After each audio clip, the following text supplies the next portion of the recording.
इतना कहकर वह वहां से चला जाता है। फिर अगले दिन मिंटू किसान अपने बेटे को सबक सिखाने की तरकीब सोचने लगता है। वह इस समस्या का समाधान ढूंढने अपने मित्र के पास जाता है।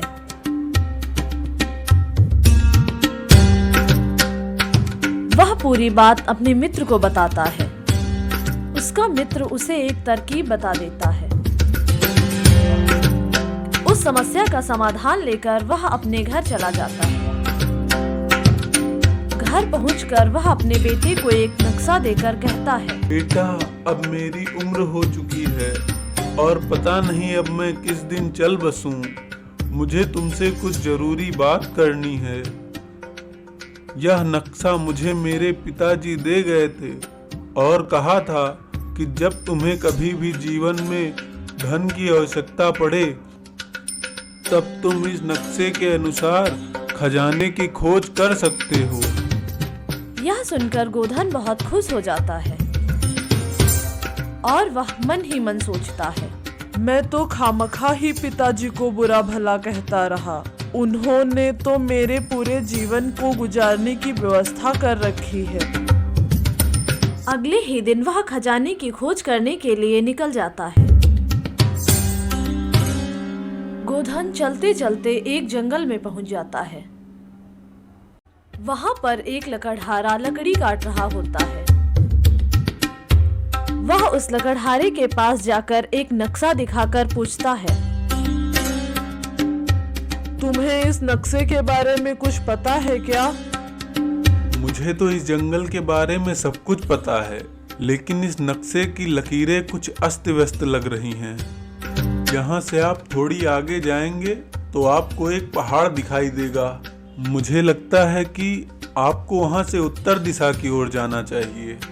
गोधन मन ही मन सोचता है, इसे तो जंगल के बारे में सब कुछ पता है। अगर मैं इसे भी अपने साथ खजाने की खोज के लिए ले चलूं, तो मैं जल्द ही खजाना पा लूंगा। लेकिन अगर मैं इसे ले जाऊंगा तो यह भी खजाने में हिस्सा बंटवाएगा।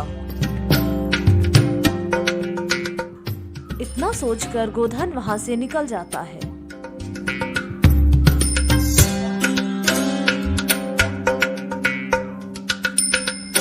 ये लोग कौन हैं? इन्हें तो पहले यहाँ कभी नहीं देखा। और जो इन लोगों के हाथ में पत्र है वो भी काफी पुराना लग रहा है। और इनके हाथ में जो पत्र था उसमें एक हीरा भी दिखाई दे रहा है। यानी कि ये लोग कुछ अनमोल चीज ढूंढ रहे हैं यहाँ पे।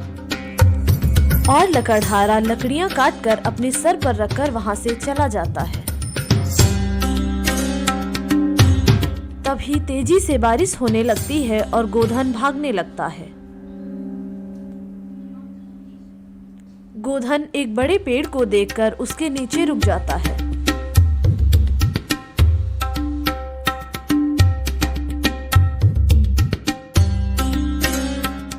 तभी गोधन को याद आता है कि उसने अपना नक्शे वाला पर्चा तो ऊपर की जेब में रखा है।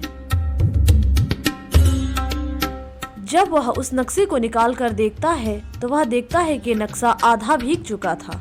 गोधन खुद को कोसने लगता है कि उससे यह कितनी बड़ी गलती कैसे हो गई। बारिश थमने का नाम ही नहीं ले रही थी। धीरे धीरे शाम हो गई। शाम को जब बारिश बंद हुई तो गोधन उदास मन के साथ अपने घर लौटने लगा। कुछ देर चलने के बाद उसे जोरों की भूख लग गई। वह एक पेड़ के नीचे बैठकर रोटी खाने लगा। आहा, भूख इतनी जोरों की लगी थी कि सादी रोटी भी पकवानों जैसी लग रही है। तभी गोधन देखता है कि लकड़हारा अपने सर पर लकड़ियां रखे उसकी ओर आ रहा है। अरे वाह, आज की रात तो मैं इसी के घर में बिता सकता हूँ।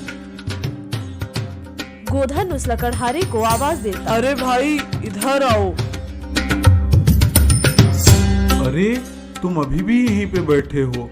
अब तक तो तुम्हें बहुत दूर निकल जाना चाहिए था। अरे, ये बहुत बड़ी कहानी है। वैसे तुमने कुछ खाया पिया है या नहीं, या घर जाकर खाओगे?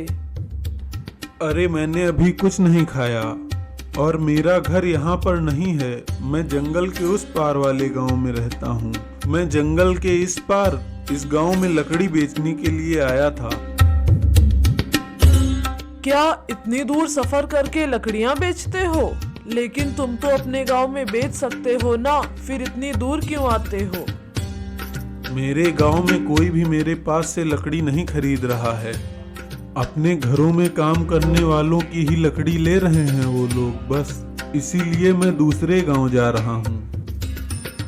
अरे अरे, तुम्हें तो बहुत जोरों की भूख लगी होगी। आओ बैठो, रोटी खाओ। मैं तो सोच रहा था कि आज की रात तुम्हारे घर ही जाकर गुजार लूंगा।